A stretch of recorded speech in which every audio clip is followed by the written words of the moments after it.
be down, you stay around, and now I'll be required. That is my desire. Can't say we go try. Never be a liar. Don't be jealous of me, 'cause I got somebody. Baby, you must love me. I can't believe the way you do anything for me. For me, for me, for me. For me, for me, for me. Me, for me, for me. And I go do anything for you. For you, for you, for you. For you, for you, for you. You, for you, for you. And I go do anything for you.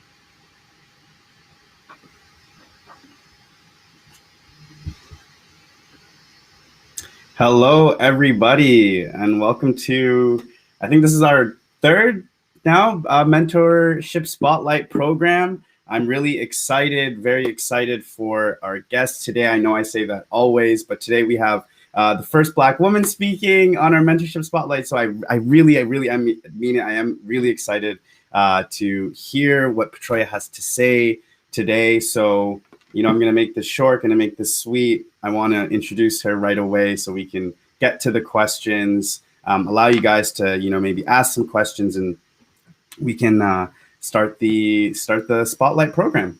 And thank you everyone who's tuning in. I hope to see you guys again as we do this, twice a week. It's really good. I think there's a lot of good gems that we've been having from our mentors. The youth that are signed up for the program had the opportunity to speak to Petroiya for 30 minutes, and they had great questions. And we were able to have, a little bit of a private conversation. But now we're going to get into a little bit more of the details on the public scale. So without further ado, let me start the introduction.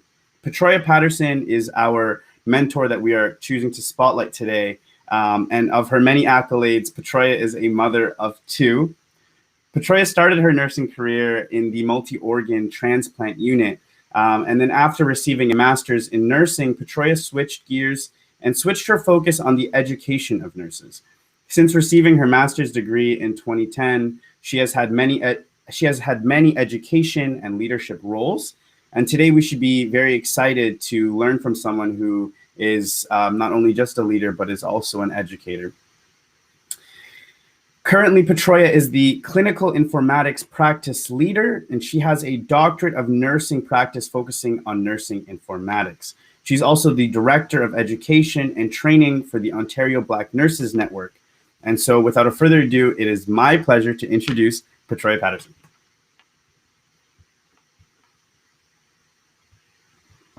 Rookie mistake. I was on mute. It's okay.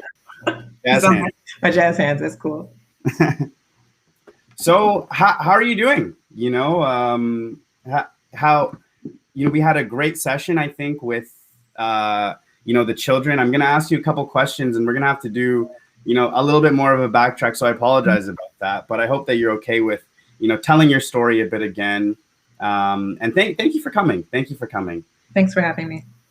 Awesome. So the first question that I want to ask, very specific to the Spotlight program, who were your mentors growing up? And who did you look up to that, brought you to become the woman that you are today? Mm-hmm. For me, I know it sounds cliche, but my mom, she's a rock. She still is a rock for me. And growing up, she did it all with not a lot. So she's also a nurse, hence why I went in that direction. But when I was 12, my dad died, and she just held it down for me, my sister, and my brother. So just seeing her, take care of us so well, and all of us are grown and doing our things and successful. She was definitely the person that I looked up to and wanted to emulate. Right.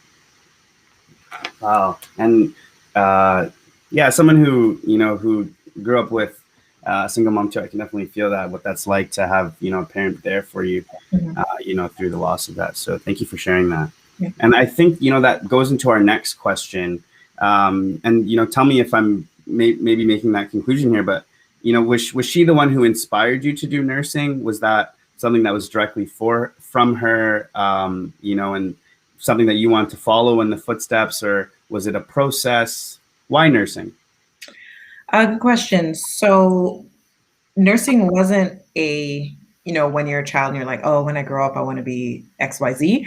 It wasn't that, but when I was in high school and it was around grade 11 and it was time to decide, okay, what do I want to do in university? She was like, why not nursing? And for me, I was like, that makes perfect sense. I was always in and around the hospital. When we would go pick her up from work, I would go up to the floor that she's working on and, see what's going on. Everyone knew me because I would be there, a couple times a week to go pick her up. So I was comfortable being in hospitals and seeing patients. So when she suggested it, I thought, why not? You'll always have a job in nursing. It's not something that's going anywhere. So it was a smart choice. Right. Yeah, absolutely. Yeah. And were you, I guess even further than that, like was science something that you were interested in, in the schooling? I just try and think about my own experience as well, thinking about this, having a mom and, being Filipino, my whole family is nursing. But sometimes I felt kind of scared, I think, especially, following something that your parents do.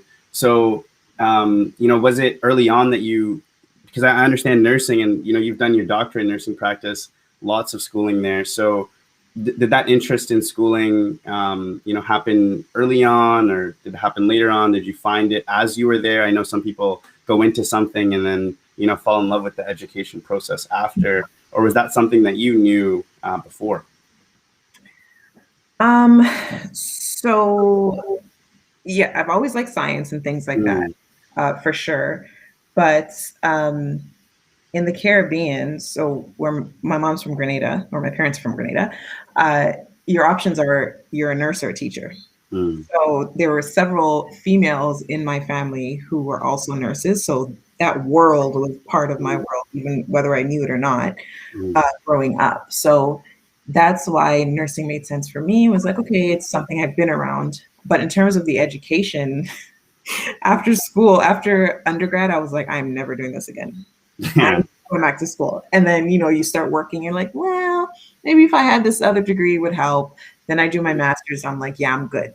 And then I learned about this DNP program and I was like, well, that's pretty cool too. So you go through these phases of like, I'm done. I don't want to see a book again. And then something happens in your career where it just makes sense. And you have good people around you who are encouraging you. And then you believe you can do it and you do it. So I was never like, I'm going to get a doctorate. Never. Right. Not me. Yeah. Yeah. Yeah. I feel like, some of the people that we've spoken to, or I've spoken to in the past, they oftentimes we say that where, they, after their last one, they're like, okay, I'm done. And then, there's something that brings them back and, helps them, push forth and do another 3 years, 4 years, whatever that may be. And so I think this is really a good segue into, our next slew of questions, which is, what were some of those challenges in nursing school? And maybe can you speak to, the specific experience of being a Black woman, within your education? So what were some of the challenges that you saw? And even some of them, that aren't maybe just specific to that experience, but what were your personal challenges that you faced, pursuing your nursing education?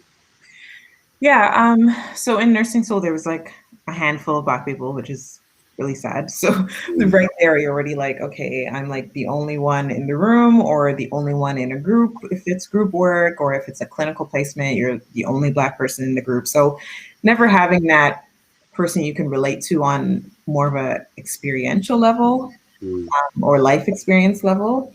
For me, it was more so those microaggressions. So people making fly comments or, you know, touching my hair or asking where I'm from, or just the ignorant stuff that you shouldn't have to deal with, but it's done in a way that's kind of incognito. Mm. So that was most of the experience there.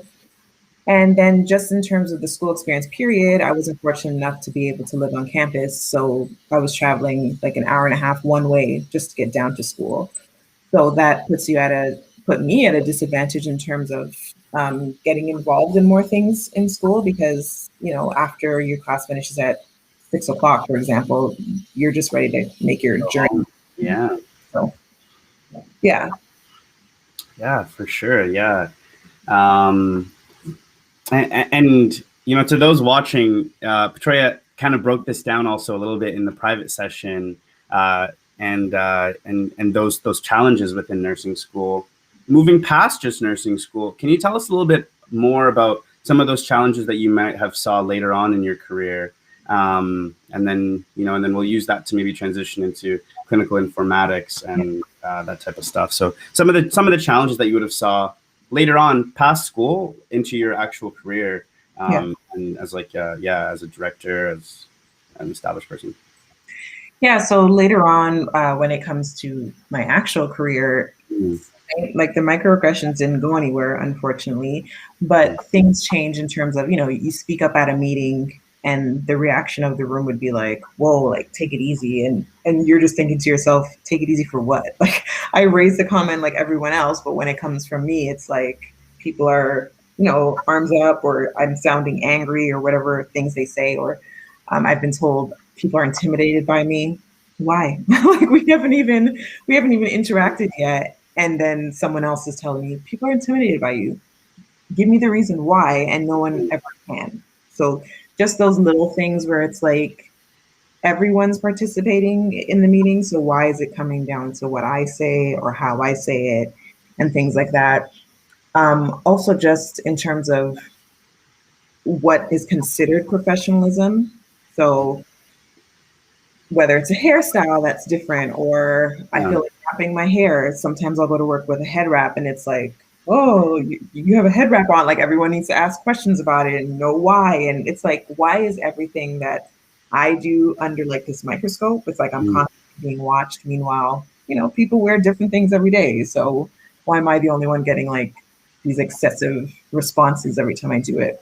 So things like that, annoying, obviously, that you have to deal with it constantly. And again, when there's no one else that looks like you Mm. necessarily on your team, it's hard to kind of go and tell someone like, oh, this happened again, because each time you have to explain it and the why and why you feel this way, versus having this safe environment where it's okay to just tell someone and not have to reteach your experience every time you tell it.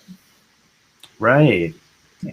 Yeah, and you know you talk about this really, you know, these microaggressions we know happen across the board. I know, you know, you talked a lot about this, and how it's, you know, uniform in education system, healthcare system, all systems, and you know we've talked about this importance of having some people who look like you in the room, and so I think that's also like a you know a good transition into the next thing of, you know, what you do, clinical informatics.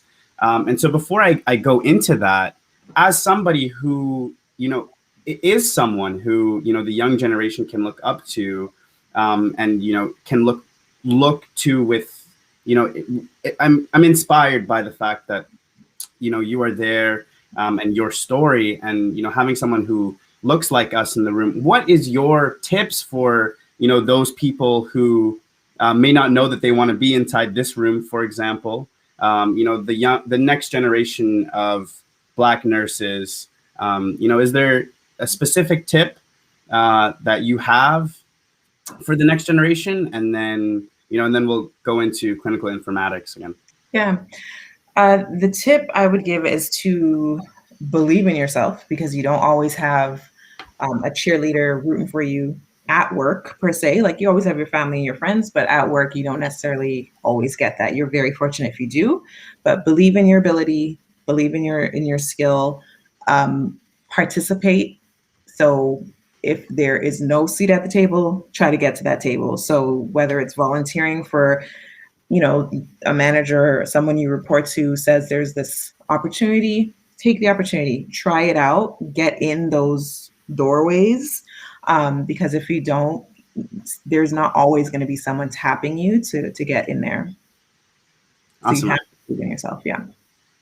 Amazing. I thought that was really well put. So I put it in a caption just so that we can remember. And so, yeah, so I wanted, go over it a bit now. We've talked about, the young generation. So let's talk a little bit about specifically clinical informatics, information in healthcare, the importance of that, and, this career path that you've chosen, and basically, what it is. So let's start off with what is clinical informatics, and why is that important? Yeah, so clinical informatics is the use of technology in healthcare. So some examples would be the monitors that are put on patients to take their blood pressure and their different vital signs, as we call it.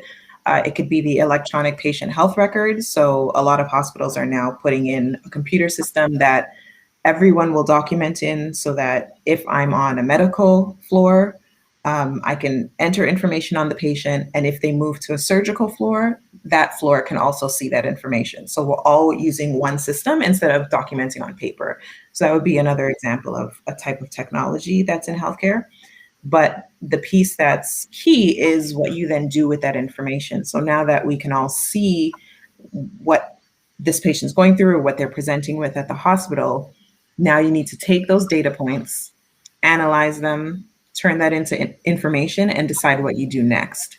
So your patient has a low blood pressure, they're not breathing very well. You're going to take those points and think, okay, what's happening here? Do they have an infection? Are they septic? And then you decide what your care plan is going to be in the next step. So that is what clinical informatics is: taking data, analyzing it, understanding it, turning it into knowledge, and then doing something about it. Awesome. Very, very, yeah, very well put, very well said. Yeah, so, we talked about healthcare data. It's very, very important. We know currently, we've all seemed to be, look at some form of data, whether we're looking at, the COVID-19 waves or something. And so I think how has COVID-19, now that we're in the pandemic, can you speak a little bit to how COVID-19 has affected nurses? Yeah, for sure. I'm fortunate enough to not have had to care for patients in the hospital with COVID, because in clinical informatics, it's more of not an office job, but you're not doing direct patient care. Yes, So yeah. while the pandemic was happening, we were all moved to working from home. Mhm. But I have worked with patients who have infections or things where you have to wear protective equipment, and it's hard. So imagine doing work where you go in to deliver care to a patient and you're coming out hot and sweaty just with your uniform on. Now add a layer, a gown, gloves, a mask, a face shield. It is hot. You're trying to focus in there. You can't go in and out of the room. If you go in, you need to stay in there, because if you come out, you have to take all that off, get what you need, put it all back on, and go in.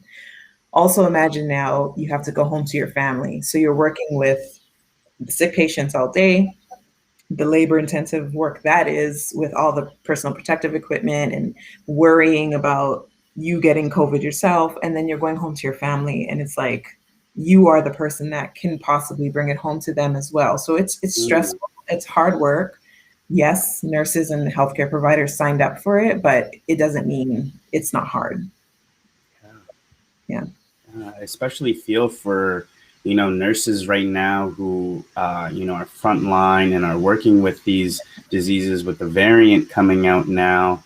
And, I worry a little bit, and I've seen a little bit of talk about it amongst, nursing panels on this working in constant crisis that it's been almost a year that nurses have been at risk with the COVID-19, and what tolls that takes on not just you, possibly physically, but your mental health, having to take care of people in a constant crisis. And like what you said, hot behind a suit and stuff like that. Like and so my next question is like, what does self-care look like to you as a healthcare provider? Because I think, all and all healthcare providers, especially during this pandemic, whether you're in the office, whether you're frontline, it must be really emotionally draining. And so I just want to know, what does self-care look like to you? What tips do you have to stay motivated in this prolonged fight? Because I know a lot of us are tired, but I bet nurses especially. So what does self-care look like to you? Yeah, you raised a good point. It's emotionally draining on a good day. So let alone like adding COVID on top of that, because the job in itself, you have to be empathic, you have to have sympathy, like you're trying to put yourself in your patient's shoes constantly to understand what they're going through. They're in their most vulnerable when you're working with them. So having an outlet is essential. And the outlet could be, it's whatever gets you having a clear mind. So if it's going outside for your breaks, if possible, getting into nature, taking a walk, meditating. There's a lot of evidence that meditation is very good for you, or being mindful, journaling, just something to get out what you're feeling. Talking to someone, it doesn't have to be professional help. If you can afford that, that's great as well. But it can be a friend, a family member, just getting it off your chest. Because if you don't leave it at the door when you get home, that's just going to stay with you. That's going to impact your family as well. So having an outlet is really, really important. For me, it's taking walks. So in 2020, getting out just to take a walk and be outside, because, obviously you have to go outside safely, but just getting some fresh air made such a difference day to day. So that works for me, but you have to find an outlet, because you keep it in, it's not healthy. Yeah, I'm trying to put up what you said, to have an outlet, because I think that's so important, and everyone's outlet, like you said, could be different, right? Yeah, and that's not just nursing. In life, you need to have an outlet. As a student, you need to have an outlet. Like, things are stressful by nature, so having an outlet or learning what works for you is really important, and you can carry that into everything you do thereafter. Yeah. So, and you mentioned going outside and stuff like that. I think that's really important, especially, as the weather gets a lot better. I hope everyone watching is enjoying the weather. So let's, change gears a little bit. We've talked about clinical informatics. We've talked about your story. We've talked about, some of your mentors.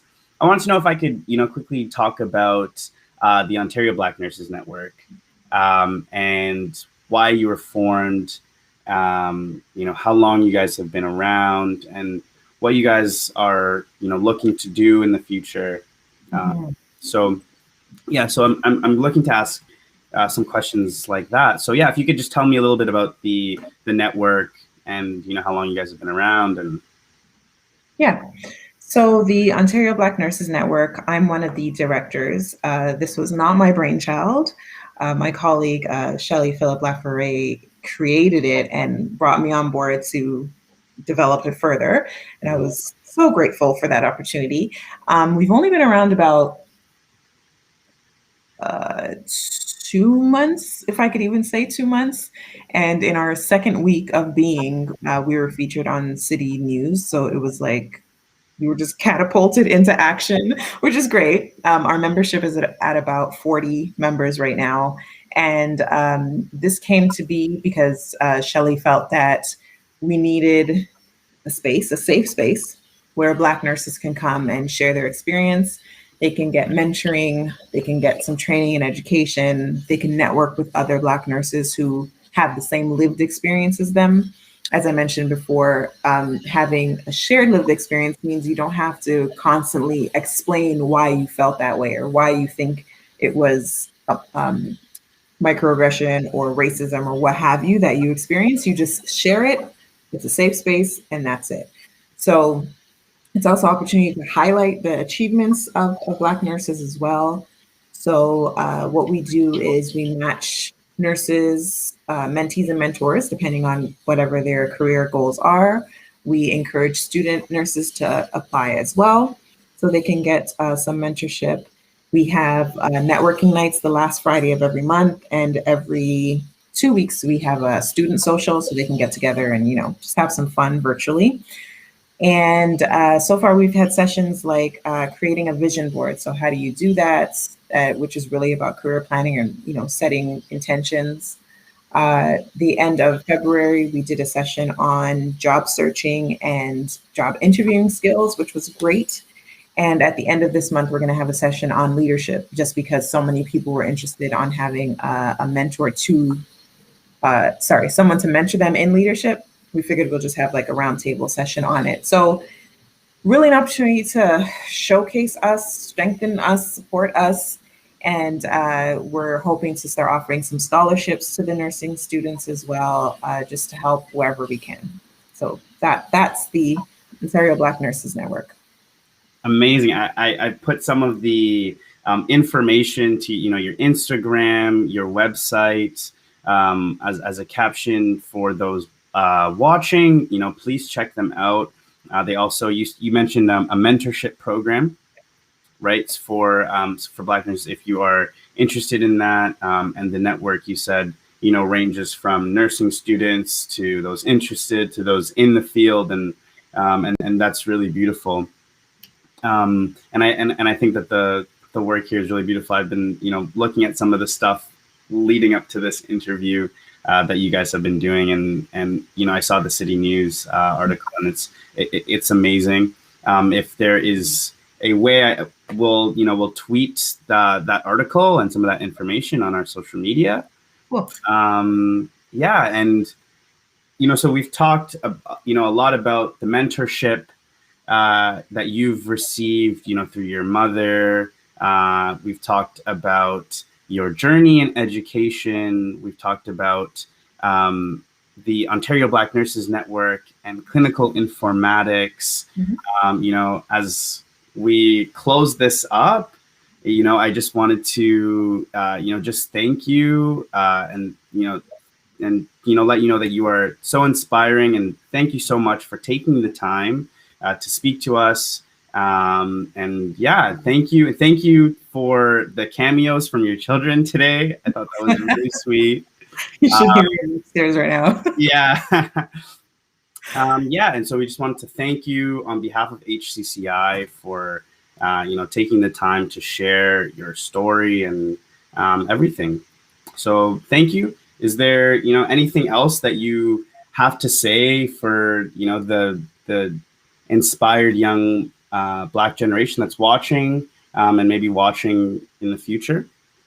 Yeah, for sure. Just reiterate, believe in yourself. I've been fortunate to have some really good colleagues around me who were able to encourage me when I would, say like, should I go do my doctorate, or when I was considering my master's. So I was really thankful for them, but there are times when you don't have people like that in your corner. So believe in yourself, reach out, ask questions to people who may have gone a similar path to the one you want to go to.